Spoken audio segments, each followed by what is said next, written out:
Hey friends, quick question before we roll. What would you do if your HOA's queen bee torched your crops for Facebook clout? Drop your city in the comments. I want to see where my farmers, builders, and backyard gardeners are watching from, because tonight's story isn't just drama, it's a step-by-step masterclass in fighting back. I'm Charlie Fieldstone, third-generation farmer on 8 stubborn acres in rural Ohio. My granddad shook hands on this land in 1953. Back then it was all horizon and corn tassels. Today I'm ringed by Whispering Oaks style subdivisions. Funny name for a place that chainsawed the oaks, and I'm apparently the eyesore. My wife, Denise, teaches 3rd grade. Our twins, Sarah and Emma, are 18 and college-bound. Vet school and engineering don't come cheap. Every ear of corn is tuition. Every harvest is hope. Enter Brenda Hartwell, 48, platinum smile, HOA president, part-time house flipper, full-time menace, vinyl castle, 3-car garage, property line glued to my grandfather's old oak fence. She shows up one spring with a clipboard and that realtor stare that treats people like obstacles. Hi, neighbor. Your tractor is visible from the street. It's hurting property values. I looked at my 1960 John Deere, the one that pulled my dad through droughts and my granddad through hard years. Ma'am, that tractor's been here longer than your roof tiles. Her smile sharpened. I'd hate for this to become unpleasant. 2 days later I caught her by the fence with a guy in a $1,000 suit, pointing at my field like it was a blank canvas. 8 acres, perfect for luxury townhomes, vacant in 6 months. These old farmers always cave with the right pressure. That's when my blood ran cold. This wasn't about mailbox colors. This was about a payday. I called my buddy Jake, AG law specialist, ex-Army. Document everything, he said, and, Charlie, watch your 6. Good advice. The hits started small, 3 slashed irrigation hoses during the hottest week of July, then a fake fire complaint with photos from somebody else's land, angled to look like mine. For the record, my burn permits are tighter than a drill sergeant's haircut. A day later, diesel splashed at my fuel tank, just enough to send a message, we can get in. So I wired the place like a forward operating base, trail cams, motion alerts, decoys. If a squirrel sneezed, I got a ping.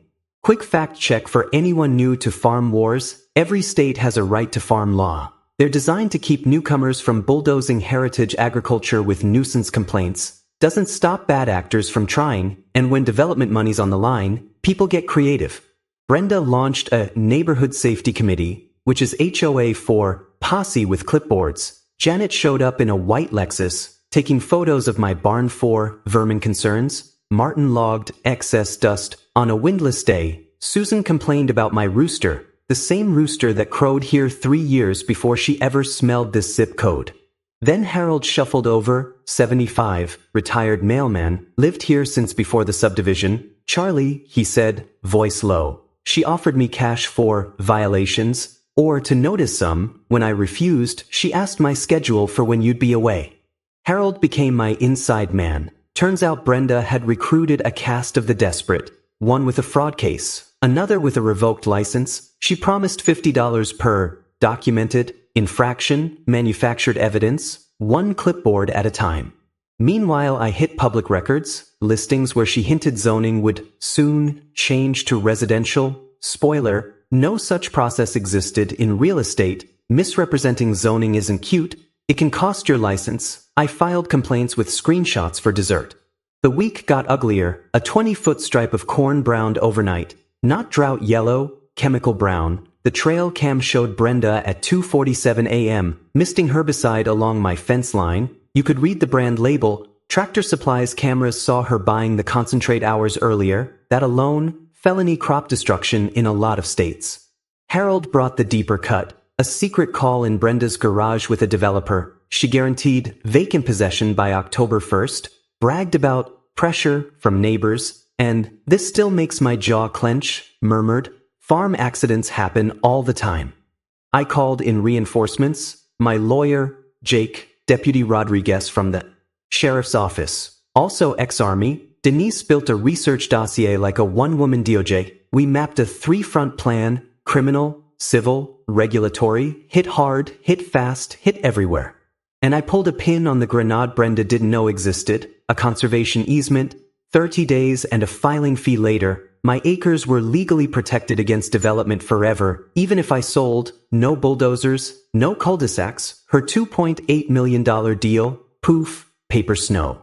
Cornered people make loud decisions, sugar in my fuel tank, annoying, not deadly. Hydraulic lines nicked on the picker, deadly if it blows under load. Lug nuts loosened on the trailer, deadly at highway speed. Every stunt recorded in HD with timestamp, angle, audio, license plate.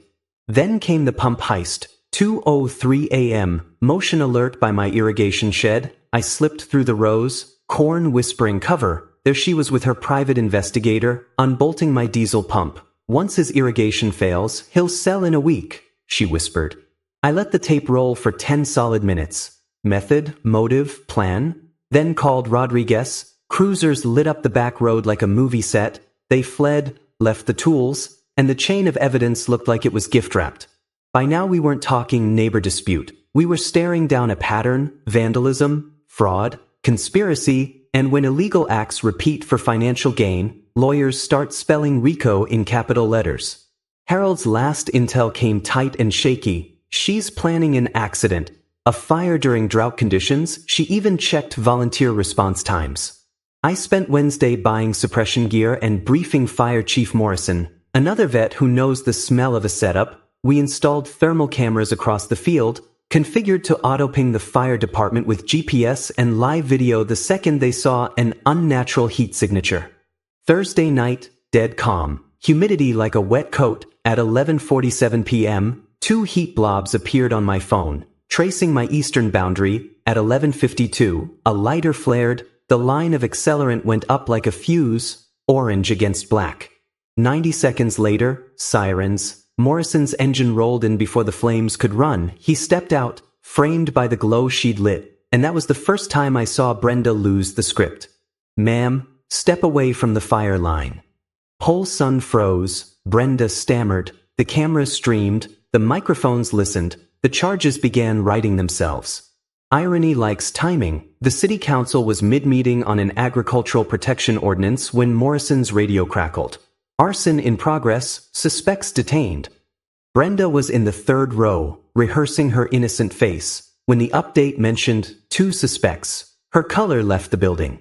The mayor gave me the floor. I laid out the dossier, the doctored complaints, the fake zoning whispers, the herbicide footage, the pump heist, the financial pressure, the secret recording promising my land vacant by October 1st. I explained the conservation easement, how the land was already locked, how the development dream was legally dead. Gasps. Then Rodriguez walked in smelling like smoke. Brenda Hartwell, you're under arrest for felony arson, conspiracy to commit fraud, harassment, criminal trespass, and more to come. Jake added the civil side. We're filing for injunctive relief, damages, and we'll be exploring RICO.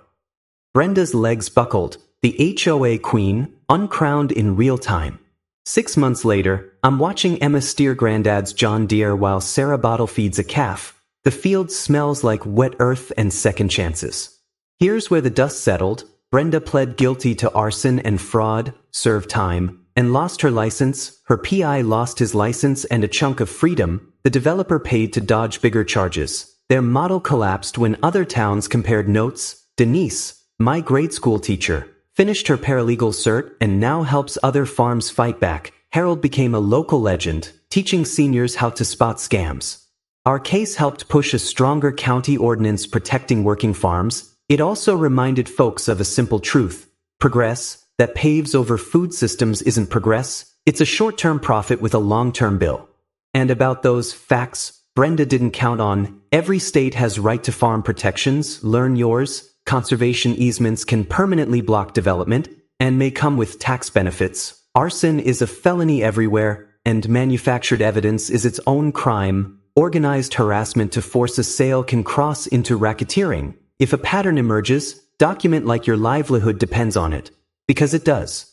Remember our opening scene? The flames licking the fence line, the Livestream smirk, the sirens drawing a red line through her plan. That wasn't my crop going up in smoke. That was her career, her reputation, her scheme. Sometimes the trap you set for someone else is the one you fall into first.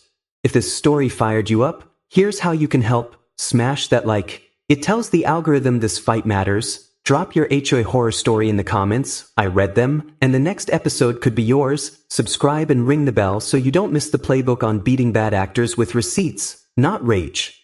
Next week, a retired teacher dusts off a 200-year-old deed and makes a luxury resort pay rent for touching her shoreline. It's petty, it's perfect, it's legal.